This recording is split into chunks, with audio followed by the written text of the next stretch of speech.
tem aí a revelação OVNI no governo dos Estados Unidos acontecendo, né? Já tivemos 3 pacotes da revelação sendo colocados a público, e hoje a matéria principal é justamente sobre esse fórum, esse painel que aconteceu no Congresso americano, onde reuniram militares, cientistas, políticos para discutir como está sendo essa revelação e os próximos passos aí, né?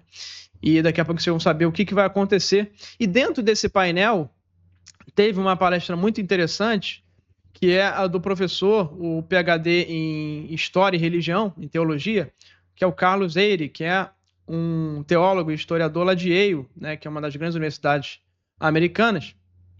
E ele foi convidado para esse Fórum Disclosure. Esse Fórum Disclosure, que é uma organização não governamental, feita para apoiar o governo na revelação, a preparar o governo, ajudar o governo a preparar as pessoas para essa revelação que vai vir sobre OVNIs e aliens, né? E eles fizeram esse fórum justamente para poder discutir isso, né? Discutir esses próximos passos, informar as pessoas que eles estão mirando, né? Como próximos passos para essa grande revelação que vai acontecer, provavelmente no governo Trump. Dizem aí que pode acontecer alguma coisa no sábado, no dia 4 de julho, pois é aniversário da independência de 250 anos dos Estados Unidos, né? E eu vou discutir um pouco daqui a pouco, quando eu mostrar mais sobre esse fórum que aconteceu. Eu fiz um resumo para vocês e vou mostrar daqui a pouco. Mas eu queria pegar um pequeno trecho desse fórum, um fórum que durou quase 6 horas, né? Durou um dia inteiro lá no Congresso americano, para falar sobre essa palestra do Carlos Eyre. Eu separei um pequeno trecho final que é mais interessante da palestra dele, que começa a falar sobre a importância da religião no impacto da vida das pessoas em relação a esse fenômeno, não só sobre os cristãos, mas como todas as religiões do mundo, inclusive o islamismo, por exemplo, que é uma coisa que eu tenho visto pouco e eu vou falar um pouco nessa live, sobre os jeans e etc. E aí eu vou colocar esse trecho da palestra que está legendada aí do Carlos Eyre, e depois eu vou discutir com vocês um pouco sobre o que ele falou, que tem muitas coisas interessantes. Ele que é um cara que pesquisou durante muito tempo em achados religiosos históricos, em várias religiões, a questão da levitação e da bilocação, que são fenômenos anômalos que são relatados há centenas de anos nos escritos, né? E ele é um cara que pesquisou muito sobre isso, foi muito criticado porque ele publicou isso há muitos anos, é um cara à frente do seu tempo, e hoje a gente vê que o estudo desses fenômenos é algo que a própria inteligência americana fez, está no filme, inclusive, do Spielberg, nessa questão da levitação e bilocação, está no dia D, e a gente vai ver um pouquinho da palestra aí do Carlos Eyre, que faz parte desse fórum de apoio à revelação do governo dos Estados Unidos. Most religions are all about belief in non-human intelligences. So, religion could be argued, at least some believers, might actually lessen the shock of full disclosure. So, what about religions? I'll go through them quickly, and I will begin with Western religions because this is our dominant culture still in this country and also in other parts of the world. In Judaism, in Christianity, and in Islam, the 3 monotheistic Abrahamic religions, belief is shared in non-human intelligent beings. Angels, demons, jinns, or even before the Christian religion took over parts of Europe, leprechauns, duendes, and all other sorts, fauns, all other sorts of non-human intelligences. But Judaism specifically, Genesis 6, 1-4, speaks about angels who could mate with humans and create giant hybrids, the Nephilim, whose existence, by the way, was wiped off the earth by the flood. The subject of other planets and extraterrestrial life is not brought up in the Hebrew scriptures. But come down time, 12th century, some medieval Jewish thinkers, such as Moses Maimonides, argued that the cosmos is vastly larger and more complex than humanity tends to imagine.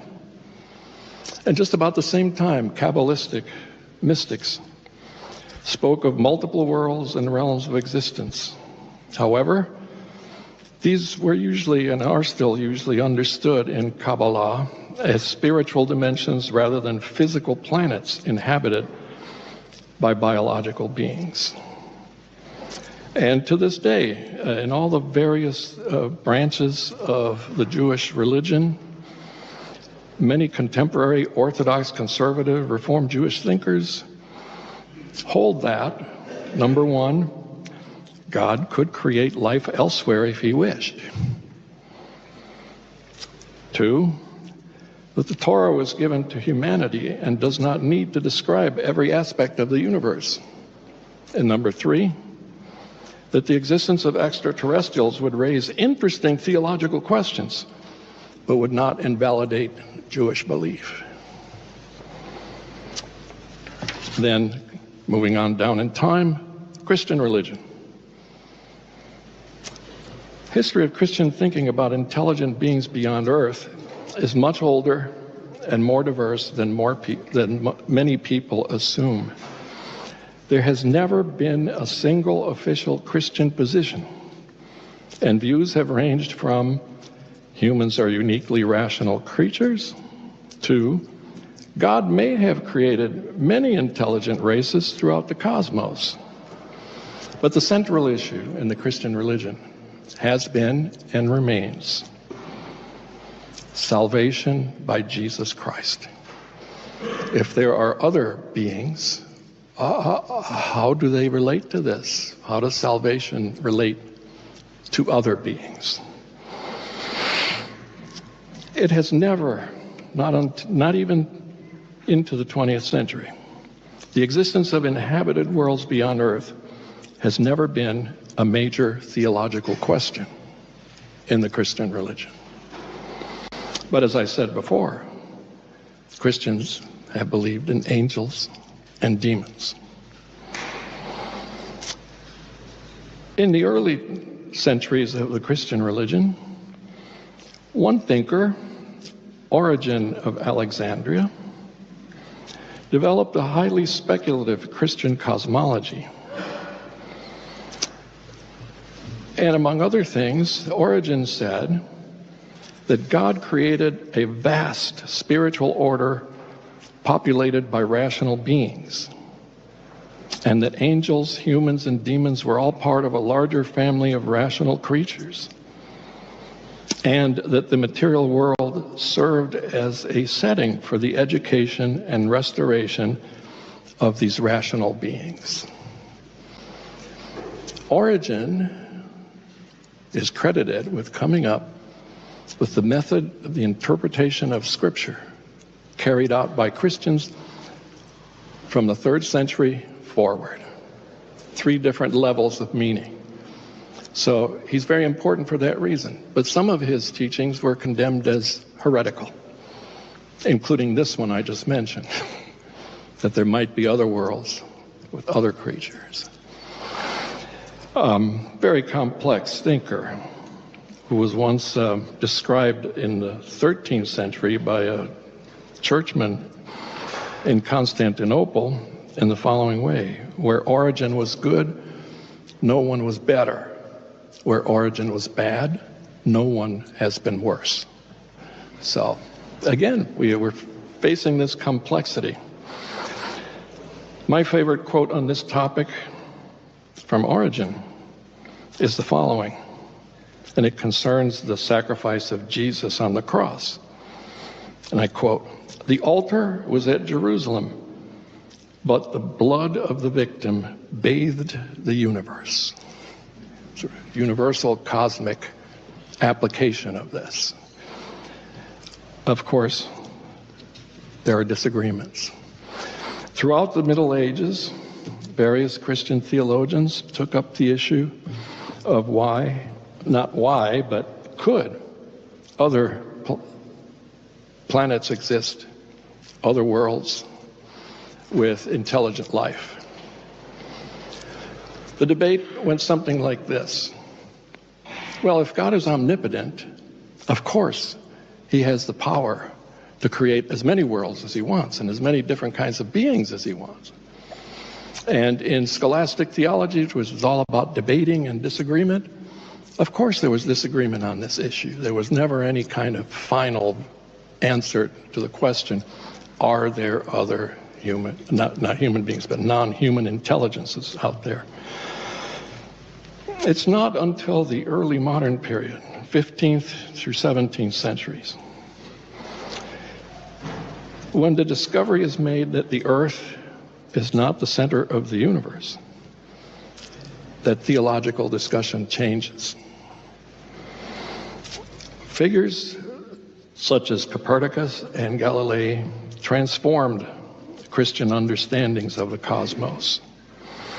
And among early thinkers that pop up during this period who argue for the existence of other worlds is a Dominican friar, Giordano Bruno, who ended up being burnt at the stake for heresy in Rome for many issues, not just this one. But Bruno is among the first early modern thinkers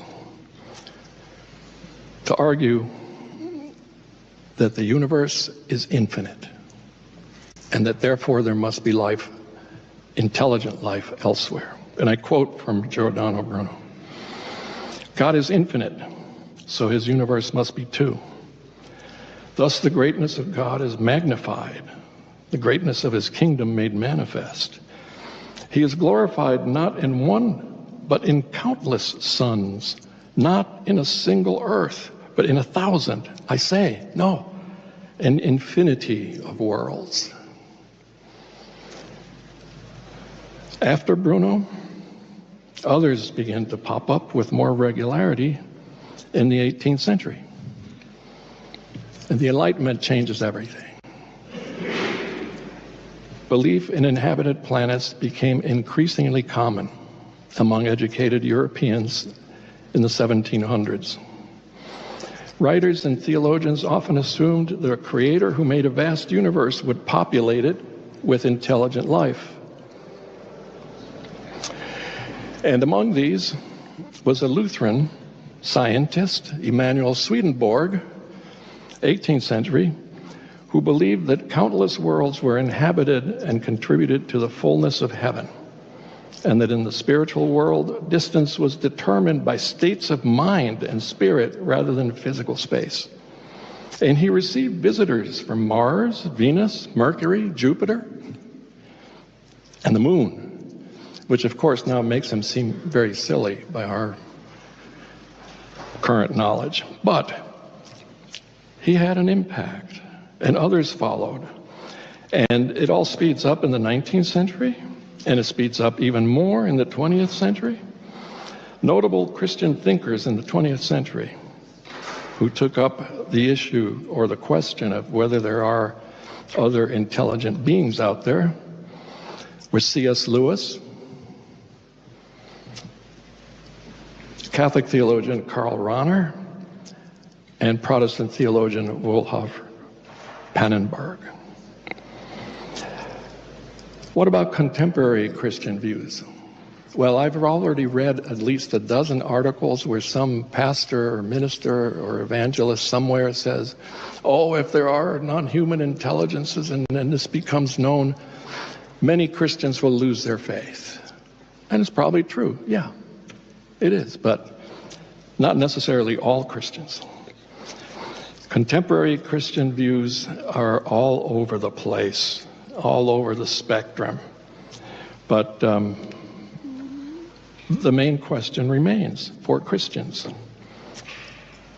What is Christ's role concerning these other beings? So there might be some shock, but there might also be plenty of acceptance of whatever is revealed. What about Islam? Several Quranic passages have been interpreted by some Muslim scholars as leaving room for life beyond earth. God is repeatedly described as the Lord of the worlds, suggesting a cosmos that contains many realms or worlds. And the Quran also states that God created whatever is in the heavens and whatever is on the earth, and that his creative power is not limited to humanity. But of course, it's also the case with every religion. There are different branches of Islam, different opinions on subjects. So the question there, the central question, is the role of the Prophet Muhammad and of his revelation to all these other creatures. So no one knows how that's going to play out. When it comes to Asian religions, and of course I'm only dealing with major world religions, in which believers are counted in millions or in some cases billions. In Buddhism, early Buddhist texts describe a vast cosmos containing innumerable world systems that include humans, animals, spirits, hell beings, various classes of gods, and powerful celestial beings called Brahmas. So how is that going to play out, this full disclosure among Buddhists? There's no telling, but the shock will not be as deep as it might be in the West, because most contemporary Buddhist thinkers would likely ask not these questions. Do extraterrestrials exist? What is their relationship to our... Então tá aí, o trecho aí da palestra do Carlos Eyre, doutor, PhD em Teologia e História, no evento no Congresso Americano, no Fórum da Revelação. E é legal ele tratar não só das religiões cristãs, mas das abrâmicas como um todo, como a judaica, o próprio islamismo e também as asiáticas como o budismo. E sem dúvida eu concordo com o que ele falou, de que as religiões orientais, asiáticas principalmente, terão muito menos dificuldade em absorver a revelação, porque nas suas escrituras lá do hinduísmo e do budismo, por exemplo, já contemplam vários tipos de criaturas, vários planos de existência, vários mundos, e certamente para eles vai ser um pouco mais fácil, né, digerir essa revelação da inteligência não humanas, né? E o Carlos, ele tem sido um cara que tem apoiado aí o governo em como abrir essa revelação relacionada principalmente à história e à religião aí. Gostou do vídeo? Deixe seu like e comentário. Toque no sininho para receber novos vídeos. Vídeos novos todos os dias.